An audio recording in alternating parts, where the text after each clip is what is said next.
안녕하세요. 저는 은혜와 평강교회 송진명 목사입니다. 오늘은 첫사랑 찾은 여인의 행복이라는 제목으로 여러분에게 말씀을 전할까 합니다. 성경 본문은 로마서 7장 1절에서 6절입니다. 우리는 예수님을 믿고 너무나 행복해야 합니다. 그런데 여러분 중에 예수 믿고도 기쁘고 행복하지 않은 이유가 무엇입니까? 로마서 6장과 7장의 진단에 의하면 죄에 매여 살기 때문이고 율법에 매여 살기 때문이라고 말씀하고 있습니다.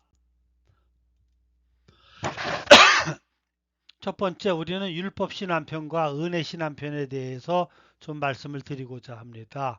오늘 본문에 보면 크리스찬이라고 하는 한 여인이 나옵니다. 이 여인이 한 남자를 만나 결혼하여 살게 되는데 이 남편의 이름은 미스터 로 율법시입니다. 처음엔 너무 번듯해 보이고 완벽해 보이는 신사 율법시가 너무 좋았습니다. 그러나 단 하루를 지내고 나니 그는 함께 살 만한 사람이 못 되었습니다. 그는 일종의 완벽주의자로 조그마한 실수나 허물도 용납할 줄 몰랐습니다. 아무리 잘해보려고 노력해도 그의 요구에 한계도 끝도 없었습니다. 이틀을 지나고 나니 그는 폭군으로 변했습니다. 자기가 정한 규칙에서 조금이라도 어긋나면 부인을 때리고 비난합니다. 마침내 아내 크리스찬은 만사의 자신감을 잃었고 삶의 의욕마저 상실했습니다. 잘해보려고 노력을 하면 할수록 더 큰 실수를 낳았습니다. 깊은 열등감에 사로잡혔고 우울증에 시달려야 했으며 죽고 싶어도 죽을 수조차 없었습니다. 남편의 가혹한 채찍에 맞아 피를 흘리다 부르짖은 이 아내 크리스찬의 절규가 성경에 기록되어 있습니다.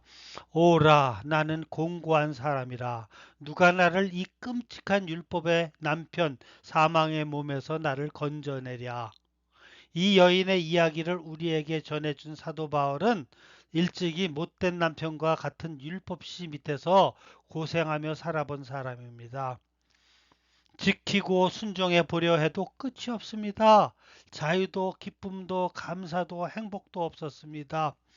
그러던 어느 날 그 지독한 남편이 죽었습니다. 처음에는 충격이 컸지만 한 달, 두 달 지나는 사이 묘한 해방감마저 들었습니다. 얼마 후 이 여인은 전시성을 가진 도자라는 친구, 즉 전도자를 통해 한 남자를 만나 재혼하게 되었습니다. 이 새 남자의 이름이 미스터 그레이스, 은혜 씨입니다. 알고 보니 의 은혜 씨가 바로 크리스찬 여인의 첫사랑 제이라는 그 청년이었습니다. 어릴 때 제이, 지저스, 예수라 불렀는데 지금 미스터 그레이스, 은혜 씨가 된 것입니다. 이 예수 은혜 씨는 크리스찬이 에덴 동산에서 만난 첫사랑이었습니다. 그런데 그만 사탄의 유혹에 넘어가 첫사랑을 버리고 선악과를 따먹고 말았습니다. 그래서 율법시와 연애를 시작했던 것입니다. 이 새 남편은 은혜 씨는 크리스찬 여인을 사랑하며 이 여인의 모든 죄값을 치르기 위해 십자가에서 죽었다 살아난 사람이었습니다.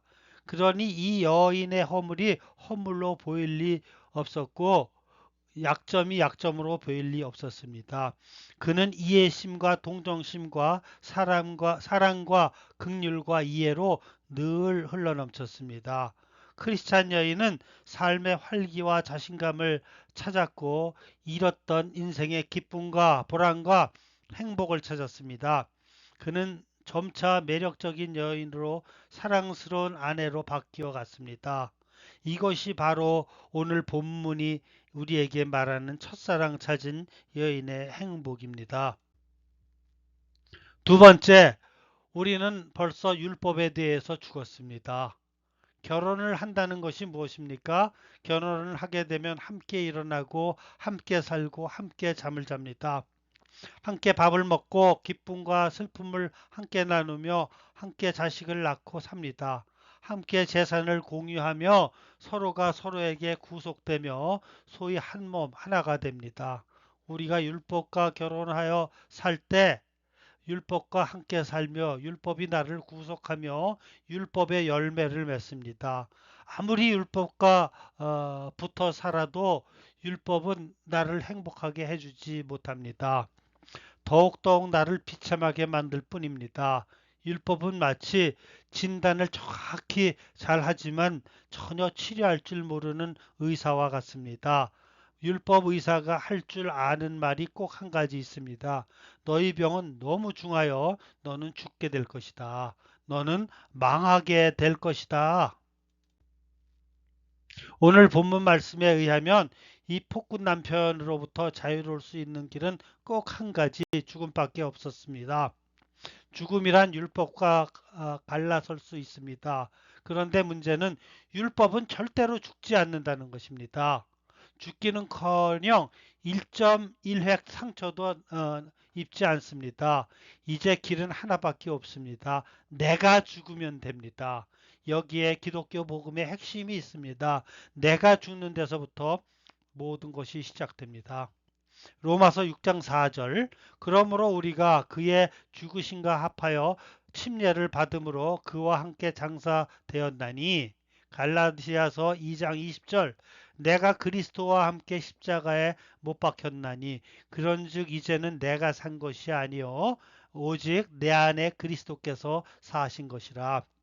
보십시오. 십자가에 의해서 율법과의 결혼관계는 깨끗이 끝이 났습니다. 믿는 자는 율법의 모든 정죄와 구속과 저주로부터 자유로워졌습니다.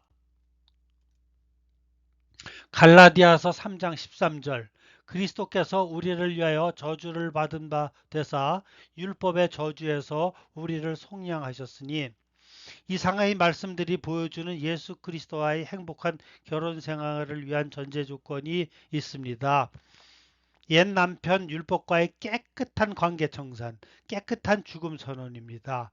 과거를 청산하지 못한 채 결혼을 하게 되면 결혼 후에도 옛 애인에게 매이게 됩니다. 신혼여행 가서도 옛날 애인 꿈을 꾸고 옛날 애인 만나러 다니고 이거 한심한 얘기 아닙니까?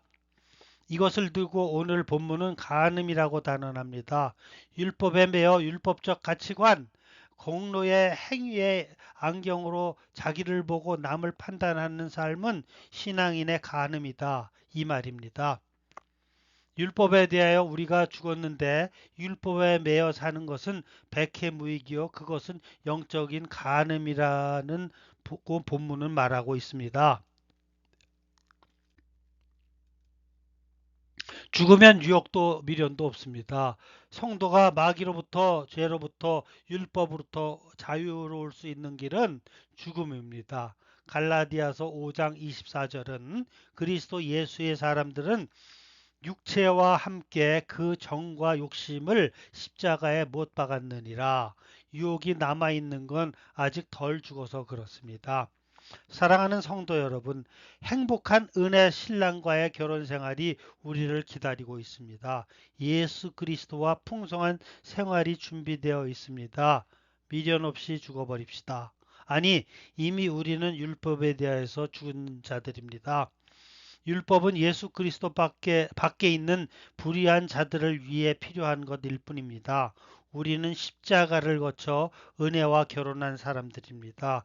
이제 예수 그리스도의 모든 자원, 행복함, 풍성함 모든 것이 다 내 것이 되었습니다. 세 번째로 행복한 결혼 생활을 열망해야 합니다. 율법 시야에 함께 살던 결혼 생활, 그리고 은혜 씨와 함께 사는 결혼 생활의 차이가 무엇입니까? 그것은 바로 도덕과 신앙의 차이요, 종교와 기독교의 차이입니다. 그들의 차이를 규명하는 것이 기독교의 가장 중요한 본질을 찾아내는 것입니다. 오늘 본문 5절이 율법시와 살던 열망이 있다면 6절은 새로운 결혼 생활의 열망을 나타내고 있습니다. 5절에 보면 욕심, 죄의 정욕, 사망의 열매라는 말이 나옵니다. 바로 이것이 율법시와 사는 인생의 비극입니다. 그리고 6절을 시작하며 그러나 이제 우리는 그런 비극적 삶을 살지 아니하고 은혜와 함께 사는 행복한 인생이 되었다는 말입니다. 율법시는 맛난 반찬을 요구하지만 반찬 살 돈은 주지 않는 남편과 같습니다. 율법은 우리가 지켜야 할 까다로운 법을 제시하지만 그것을 지킬 수 있는 능력은 주지 못합니다. 보십시오. 율법 가운데 있을 때 인간은 죄의 정욕 때문에 사망의 열매만 맺고 살았습니다. 그러나 은혜 신랑을 만나 첫사랑 예수와 신방을 꾸미기 시작하면서부터 새로운 열망이 생겼습니다. 죄의 정욕이 아니라 사랑의 욕구가 일기 시작했습니다. 은혜의 신랑 예수를 만나고 보니 그가 나를 얼마나 사랑했는가를 알게 되었습니다. 그는 내가 율법 안에서 저지른 죄의 삭을 지불하기 위해 내 대신 죽음을 감당했습니다. 그리고 내가 돌아오기를 오랜 시간 기다리고 또 기다려 주었습니다. 이토록 큰 은혜를 베풀어 주신 예수 신랑에게 죽음인들 아깝겠습니까? 이 몸, 이 마음 다 바쳐서 부족할 뿐이죠. 예수 신랑 만나고 나니 이제 생시입니까? 꿈입니까? 여기가 낙원이요 천년이 하루 같고 하루가 천년만 같습니다. 초막이나 궁궐이나 예수 신랑 모신 곳이 그 어디나 하늘나라인 것입니다. 사랑이 없는 곳에 엄격하기만 한 법은 아무런 능력도 열매도 결과도 있을 수 없습니다. 그러나 사랑이 넘치는 곳에 법은 아무런 가치가 없습니다. 자신 낳은 아이에게 아기를 돌봐라는 율법이 무슨 의미가 있습니까? 자식을 사랑하라는 법은 어머니들에게 모욕일 수밖에 없습니다. 어머니에게는 자식을 먹여라, 입혀라, 위험해서 보호하라, 깨끗이 씻겨라. 이따위 율법이 무슨 가치가 있습니까? 은혜 신랑과 사는 우리에겐 사랑의 열망만 있습니다. 찬송을 부르고 또 불러도 모자랍니다. 사랑하고 또 사랑해도 모자랄 뿐입니다. 드리고 또 드려도 한없이 모자랄 뿐입니다. 늘 울어도 눈물로써 못 갚을 줄 알아 내 몸밖에 더 없어서 이 몸 바칩니다. 네 번째로 은혜의 영성으로 사는 사람이 되어야 합니다. 우리의 신랑 예수를 향한 사랑의 열망이 일기 시작하면서 어떻게 하면 내 주님을 기쁘시게 할 수 있을까? 전혀 다른 삶의 동기가 생겨납니다. 주님을 향한 사랑이 뜨거워지자 율법 안에서 그렇게 노력해도 나타나지 않던 열매들이 맺혀지기 시작합니다. 거룩의 열매, 선의 열매, 의의 열매 말입니다. 오늘 본문 7장 5절을 보십시오. 육신에 있을 때는 죄의 정욕으로 사망의 열매를 맺더니 이제는 성령의 새로운 열매가 맺히기 시작합니다. 8장 4절에는 율법이 그렇게도 요구하던 그 열매가 성령 안에서 이루어지게 된다고 했습니다. 늘 부모님의 마음을 아프게 하고 학교에서 선생님들의 골치를 썩히던 불량 청소년이 있었습니다. 부모님의 회초리도 선생님의 가혹한 처벌도 이 아이를 바꿀 수 없더니 어느 날 이 소년이 한 여학생을 사랑하게 되었습니다. 누가 시키지도 않았는데 머리를 깎고 옷을 단정히 입기 시작하고 그 여학생이 담배 냄새가 싫어한다고 담배도 끊고 공부를 하기 시작했습니다. 얼마나 놀라운 변화입니까? 이것이 사랑의 힘입니다. 법이 하지 못하던 내 의지가 할 수 없었던 그것을 사랑이 해냅니다. 이때부터 성도들이 살아가는 삶의 원칙이 있습니다. 바로 은혜의 법칙입니다. 율법이 아니라 은혜로 살 줄 아는 사람들이 모이는 곳이 교회입니다. 거기는 용납이 있습니다.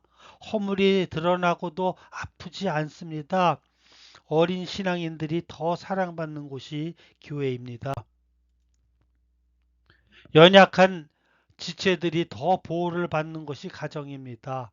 교회는 가족이기 때문입니다. 법으로 사는 가정은 평화가 없습니다. 자식들이 삐뚤어집니다. 방황합니다. 그러나 은혜로 사는 가정은 행복합니다. 거기는 용서가 있고 평화가 있습니다. 우리가 어머니를 좋아하는 이유는 내 어머니 품에 은혜가 있기 때문입니다. 내 어머니는 자식을 사랑하고 잘못해도 사랑으로 그 잘못을 덮어줍니다. 그런데 자녀를 너무 공의와 법으로 다루는 집 아이들은 삐뚤어집니다. 집에 들어가기 싫어 밖에서 방황합니다. 그게 참 이상합니다. 영어 신들러 리스트에 오스카 신들러가 독일군 장교에게 하는 말 가운데 이런 대목이 나옵니다. 무엇이 진정한 힘입니까? 죽일 수 있으면서 죽이지 아니하고 때릴 수 있을 때 때리지 않는 것, 바로 은혜를 베풀 줄 아는 것이 그것이 참된 힘입니다. 하나님의 사람들, 그들은 좀 허술한 것 같아도 한 가지 삶의 원칙이 있습니다. 은혜로 살아갑니다. 사랑으로 살아갑니다. 용서로 살아갑니다.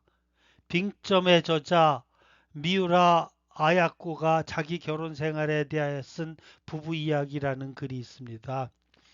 나는 가정 생활에서 좀 칠칠치 못한 면이 많다. 외출해서 돌아오면 오버코트도 모자도 머플러도 거의 제자리에 갖다 놓는 법이 별로 없다. 코트를 어디에 놓았는지도 잊은 채 난 계단을 뛰어 올라간다. 조금이라도 빨리 남편의 얼굴을 보고 싶어서이다. 법을 몰라도 사랑을 하는 여인이다 싶지 않습니까? 참 행복을 하는 여인입니다. 아, 이쯤 되면 참 행복한 사람입니다. 사랑하는 성도 여러분, 여러분은 교회에 오실 때 예수 신랑 보고 싶어 설레이는 마음으로 달려오십니까? 여러분은 진정한 죄와 율법으로부터 이미 죽었다는 사실을 아십니까? 죄에 대해 사는 것도 율법에 매여 사는 것도 영적인 간음입니다. 오직 우리는 은혜의 끈에 예수님의 사랑에 매여서 살 뿐입니다. 이제 당신은 영광스런 예수님의 신부입니다. 그와 함께 잠을 자고 그와 함께 일어납니다. 예수와 함께 살고 예수 안에서 예수님을 통해 예수님의 열매를 맺습니다. 예수와 함께 기뻐하고 예수님과 함께 슬퍼합니다.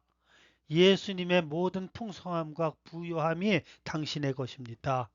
하루하루 사실 때 첫사랑 예수 신랑 만난 그 행복에 젖어 사시는 나날이 되시기를 예수님의 이름으로 축원합니다. 아멘.